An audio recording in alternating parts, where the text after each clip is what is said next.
প্রিয় বিনিয়োগকারী ভাই ও বোনেরা, আসসালামু আলাইকুম। আজকের আলোচনায় আপনাদের স্বাগত জানাচ্ছি। যে যেখান থেকে এই আলোচনা শুনছেন, আশা করি সবাই ভালো আছেন। আমাদের দেশের শেয়ার বাজারে এমন কিছু বিনিয়োগকারী রয়েছেন যারা মৌসুমি বিনিয়োগকারী, অর্থাৎ তারা বছরের একটা সময় তারা বিনিয়োগ করেন এবং সেটা হচ্ছে জুন মাস। এই মাসে তারা বিনিয়োগ করেন। তার অন্যতম উদ্দেশ্য হলো যে আয়কর রেয়াত পাওয়ার জন্য। অর্থবছর শেষে নভেম্বরের মধ্যে যে ইনকাম ট্যাক্সের রিটার্ন সাবমিট করতে হবে, এই রিটার্নে তার যে করযোগ্য আয় হবে, যে সে আয়ের জন্য যে করটা তাকে দিতে হবে, সেই করের রেয়াত পাওয়ার জন্য কিন্তু অনেকে শেয়ার বাজারে বিনিয়োগ করে থাকেন। এখন কথা হলো যে জুন মাস, এই সময়টা কিন্তু আমাদের মার্কেটটা আমরা অনেক দিন পর দেখতে পাচ্ছি যে মে মাসে মার্কেটটা অনেক দিন ভালো গেছে, আবার জুন মাসেও কিন্তু এর ধারাবাহিকতা আমরা দেখেছি। এখন কথা হলো যে এই সময় যারা কর রেয়াত নেওয়ার জন্য বিনিয়োগ করতে চান, তারা কোন ধরনের শেয়ারে বিনিয়োগ করবেন, আজকে আমরা সেই বিষয়ে কথা বলবো। তো শুরুতে যেটা বলে রাখি তা হলো যে লো পেইড আপ ক্যাপিটালের স্টকে এখানে কিন্তু ভোলাটাইলিটি অনেক বেশি থাকে। এই ধরনের স্টক আপনাকে অ্যাভয়েড করতে হবে। আবার লার্জ ক্যাপ এই ধরনের স্টকে ভোলাটাইলিটি একেবারেই কম থাকে, এটাও কিন্তু আপনাকে বর্জন করতে হবে, কারণ এই ধরনের স্টকে বিনিয়োগ করতে হলে অনেক ধৈর্য ধরে মার্কেটে থাকতে হয়, এবং মার্কেটে এখন যেহেতু মানি ফ্লো অনেকটাই কম, তো এই জন্য এই ধরনের স্টকে আপনি যদি ট্রেডিং করে মানি মেক করতে চান, তাহলে কিন্তু আপনাকে অনেক ধৈর্য ধরে মার্কেটে থাকতে হবে। তো যাই হোক, এখন আপনি খুব অল্প সময়ে যদি ভালো একটা প্রফিট মেক করতে চান, তাহলে আমি যেটা বলবো, খুব অল্প সময় বলতে তারপরে আপনাকে মোটামুটি একটা সময় মার্কেটে থাকতে হবে। সেই ক্ষেত্রে আপনি মিড ক্যাপের যেসব স্টক আছে, এইসব স্টকে ইনভেস্ট করতে পারেন। তাহলে হবে কি, যে এই মার্কেটে যখন মানি ফ্লো পরিস্থিতি একটু স্বাভাবিক থাকবে, তাহলে সেখান থেকে আপনি একটা ক্যাপিটাল গেইন করে আপনি কিন্তু চাইলে বের হতে পারবেন। যাই হোক, আর এরপরে আপনাকে যে বিষয়টা দেখতে হবে সেটা হলো, আপনাকে ডিসেম্বর ক্লোজিং যেসব স্টক আছে এইগুলোতে এই মুহূর্তে আপনার এন্ট্রি না নেওয়াই ভালো হবে। কারণ আপনি যেহেতু মৌসুমি বিনিয়োগকারী, তো যেহেতু আপনি সারা বছর ধরে বিনিয়োগ করছেন না, তাহলে আমি এটা ধরেই নিচ্ছি যে আপনার মধ্যে ওই ধরনের মেন্টাল কনসেন্ট্রেশন নাই। তো এই জন্য আপনি যেটা করবেন বা আপনারা যেটা করবেন সেটা হলো যে জুন ক্লোজিংয়ের স্টকগুলো আপনারা ইনভেস্ট করতে পারেন। তাহলে হবে কি, যে এখন জুন ক্লোজিংয়ের যেসব স্টক আছে এইগুলো ক্রমান্বয়ে কিন্তু যেগুলো ফ্লোরে আছে সেগুলো ফ্লোর থেকে উঠবে, এবং ক্রমান্বয়ে এবং যেগুলো ফ্লোর থেকে অলরেডি উঠে আসে সেগুলো কিন্তু আরও ভালো ধরনের মুভমেন্টে যাবে, আমরা এরকম আশা করতেই পারি। তো তাহলে সেই ক্ষেত্রে দেখা যাবে যে আপনি কিন্তু সেখান থেকে একটা ভালো ধরনের রিটার্ন জেনারেট করতে সক্ষম হবেন। আর তাও যদি না হয়, তাহলে কিন্তু আপনি দেখা যাবে সেপ্টেম্বর অক্টোবর মাসে গিয়ে কোম্পানিগুলো যখন ডিভিডেন্ড ডিক্লেয়ার করা শুরু করবে, তো সেই সময় আপনি যদি হোল্ডে রাখেন, তাহলে কিন্তু আপনার প্রত্যাশা অনুযায়ী একটা ডিভিডেন্ডও আপনি পেতে পারেন। এখন প্রশ্ন হলো যে আপনি তাহলে এন্ট্রিটা কোন জায়গায় নেবেন। আপনি যখন এন্ট্রি নেবেন, তখন আপনাকে একটা বিষয় ইনশিওর করতে হবে যে সে স্টকটা আপট্রেন্ডের দিকে রয়েছে কিনা। এটা যদি ইনশিওর করতে পারেন, তো তাহলে আপনাকে আর একটা জিনিস খেয়াল করতে হবে যে সেটা সাপোর্ট থেকে কত দূর অলরেডি উপরে উঠেছে, আর সে তার রেজিস্ট্যান্সটা আরও কত দূরে রয়েছে। তো এটা ইনশিওর করে আপনি যদি এন্ট্রিটা নিতে পারেন, অর্থাৎ সাপোর্টের কাছাকাছি এন্ট্রি নিতে পারেন, এবং আপট্রেন্ডে কোনো একটা স্টক যখন আপট্রেন্ড কনফার্ম করে সেরকম পজিশনে যদি আপনি এন্ট্রিটা নিতে পারেন, তাহলে কিন্তু আশা করা যায় যে আপনি ট্রেডিং করেও কিন্তু সেখান থেকে ভালো একটা ক্যাপিটাল গেইন আপনি করতে পারবেন। আর কোম্পানির যদি ক্যাপিটাল গেইন করতে নাও পারেন, তাহলে কিন্তু কোম্পানির যদি ফান্ডামেন্টাল ভালো থাকে, কোম্পানির আর্নিংস যদি ভালো থাকে, তার ডিভিডেন্ড পে আউট রেশিও যদি ভালো থাকে, হিস্টোরিক্যালি যদি ভালো থাকে, এবং এইবারও যদি সে ভালো একটা ডিভিডেন্ড দেয়, তাহলেও কিন্তু সেখানে আপনার টেনশনের কোনো কারণ নাই। আপনি ভালো একটা পরিমাণ মানি মেক করতে সক্ষম হবেন বা ভালো রিটার্ন পাবেন। যাই হোক, এই ধরনের যারা বিশেষত এই সময় এসে বিনিয়োগ করেন, তারা কিন্তু দেখা যায় যে সারা বছর মার্কেটের হয়তো তারা অনেক সময় খেয়াল রাখেন না বা খেয়াল করতে পারেন না।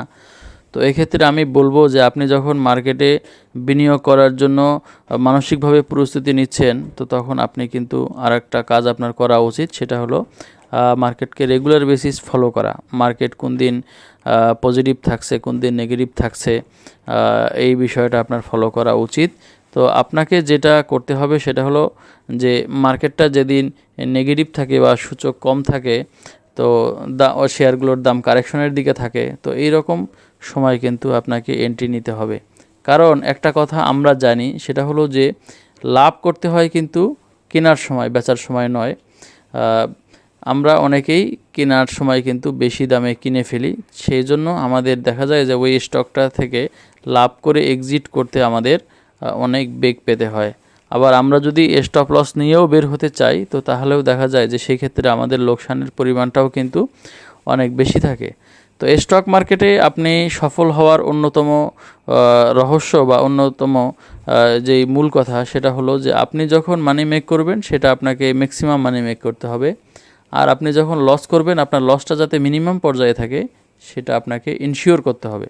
এখন এই দুইটা যদি আমরা ইনশিওর করতে চাই, তাহলে কিন্তু আমাদের সঠিক জায়গায় এন্ট্রি নেওয়াটা এটা খুবই গুরুত্বপূর্ণ।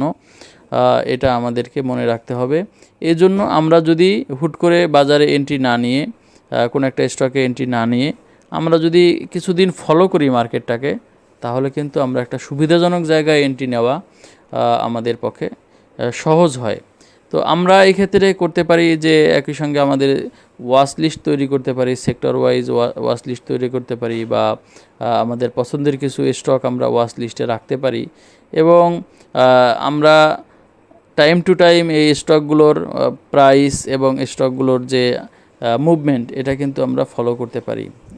এবং এটা ফলো করে আমরা যদি বেসিক যেসব অ্যানালাইসিস করতে হয়, ফান্ডামেন্টাল এবং টেকনিক্যাল যে বেসিক দিকগুলো দেখতে হয়, এই দিকগুলো দেখে যদি আমরা এন্ট্রি নেই, তাহলে কিন্তু বর্তমানে মার্কেট যে অবস্থায় আছে, আশা করা যায় যে এখান থেকেও কিন্তু ভালো পরিমাণ রিটার্ন জেনারেট করা সম্ভব। সবশেষে যে কথাটা বলবো সেটা হলো যে স্টক মার্কেট, এখানে ইনভেস্টমেন্ট করা এটা কিন্তু একটা লং টার্ম গেম।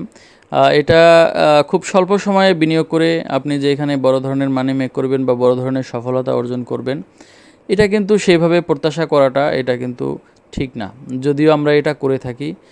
কিন্তু আমরা আলটিমেটলি যেটা দেখতে পাই সেটা হলো যে এই মার্কেটে এসে তারাই সফল হতে পেরেছেন যারা এখানে সময় দিয়েছেন, দীর্ঘ সময় লেগে থেকেছেন, এবং এই মার্কেট সম্পর্কে যারা জ্ঞান অর্জন করেছেন, এবং অর্থনীতি, ব্যবসা, সার্বিকভাবে কোনো একটা কোম্পানির বিজনেস কিভাবে গ্রো করে, সামনের দিনে কোন বিজনেসগুলো গ্রো করতে পারে, এইসব বিষয় আশয় নিয়ে যারা দেখা যায় যে দীর্ঘ সময় চিন্তা করেন এবং সময় দেন, সার্বিকভাবে তারাই কিন্তু এই মার্কেটে এসে সফল হন।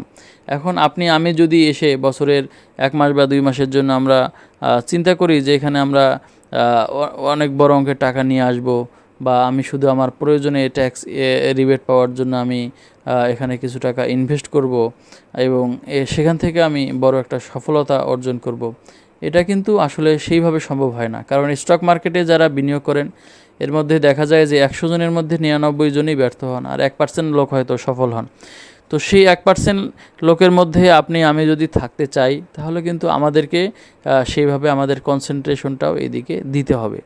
তো যাই হোক, আপনি এইখানে ট্যাক্স রিবেট নেওয়ার জন্য আপনি যেহেতু এখানে বিনিয়োগ করছেন, তার অর্থ এটা ধরে নেওয়া যায় যে আপনার হয়তো আদার্স কোনো ইনকাম সোর্স আছে, হয়তো আপনি কোনো চাকরি করেন। তা সেই জন্য আপনার এখানে এইভাবে ফুল টাইম কনসেন্ট্রেট করার সময় কিন্তু আপনার হাতে নাই। তারপরেও আপনার যেটা মনে রাখা দরকার সেটা হলো যে এই সময়ের জন্য যদি আপনি এখানে থাকেন এবং সফলতার সঙ্গে যদি এক্সিট করতে চান, তাহলেও কিন্তু আপনাকে একটা মিনিমাম জ্ঞান অর্জন করতে হবে এই মার্কেট সম্পর্কে, এই মার্কেটের যারা পার্টিসিপেন্ট তাদের সাইকোলজি সম্পর্কে, এবং সার্বিকভাবে মার্কেটের গতিবিধি এবং দেশের এবং আন্তর্জাতিক পর্যায়ের যে আমাদের অর্থনীতি রয়েছে, এই অর্থনীতির গতিবিধি এইগুলো আমাদেরকে এগুলো সম্পর্কে ওয়াকিবহাল থাকতে হবে।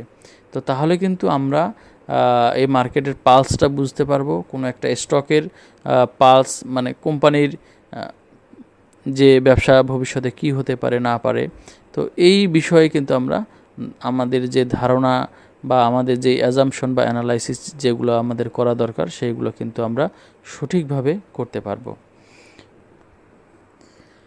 সর্বোপরি যে কথাটি বলতে চাই সেটা হলো যে আপনি যেহেতু জানেন যে বছর শেষে আপনাকে স্টক মার্কেটে বিনিয়োগ করতে হবে এই ইনকাম ট্যাক্স থেকে রিবেট নেওয়ার জন্য, তাহলে এটা আপনি কিন্তু এই মাসের অপেক্ষায় না থেকে এটা যদি আপনি আপনার যে মোটামুটি যে অ্যামাউন্টটা আপনি প্রতি বছর বিনিয়োগ করতে হয় সেটা যদি আপনি 12 মাসে ভাগ করে প্রতি মাসে কিছু কিছু করে বিনিয়োগ করেন, তাহলে কিন্তু সেটা আপনার জন্য ভালো হয়।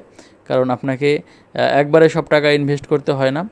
আর প্রতি মাসে মাসে ইনভেস্ট করলে সিস্টেমেটিক ইনভেস্টমেন্ট প্ল্যান এইভাবে যদি আপনি প্ল্যান করে বিনিয়োগ করেন, তাহলে দেখা যাবে যে কোনো এক সময় হয়তো আপনাকে অনেক বেশি দামে কোনো একটা স্টক কিনতে হচ্ছে, আবার বছরে যেই সময় ওই স্টকটা কারেকশন ফেজে থাকবে তখন কিন্তু আপনি অনেক কম টাকা ইনভেস্ট করে অনেক বেশি সংখ্যক শেয়ার কিনতে পারবেন।